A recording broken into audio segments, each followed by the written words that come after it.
এই পৃথিবীতে আপনি যা কিছু মনে করেন আপনার, আসলেই কি আপনার? কখনো গভীরভাবে ভেবে দেখেছেন যে জমি আপনি কিনেন, যে বাড়িতে আপনি থাকেন, এটা কি আপনার? আপনি শুধু কিছু সময়ের জন্য ভাড়া দিয়ে যাচ্ছেন। আপনি কাউকে বিয়ে করেছেন, আপনি আপনার মৃত্যু পর্যন্ত অথবা তার মৃত্যু পর্যন্ত আপনি তার সঙ্গ পেলেন, কিন্তু আপনি কি তাকে ওন করেন? নো। আপনি শুধু আপনার জীবনের ধারাবাহিকতা রক্ষা করছেন। আপনার হাতে যে প্রচুর টাকা, এটা কি আপনার? আপনি শুধু কিছু কালের জন্য এই টাকা দিয়ে আপনার প্রয়োজন মেটাতে পারবেন। এই খাবার কিন্তু আপনি আবার বের করে দিচ্ছেন। আপনার পুরা শরীর, এটাও কিন্তু আপনার নয়।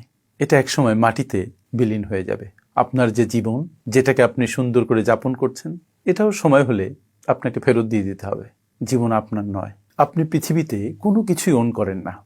তাই আমার করে ক্লান্ত হবার চেয়েতে তাহলে ভয় কিসের? এই পৃথিবীতে কোনো কিছুই আপনার নয়। তাই দুশ্চিন্তা ছেড়ে দিন, ভয় ছেড়ে দিন, ভালোবাসতে শিখুন। ধন্যবাদ।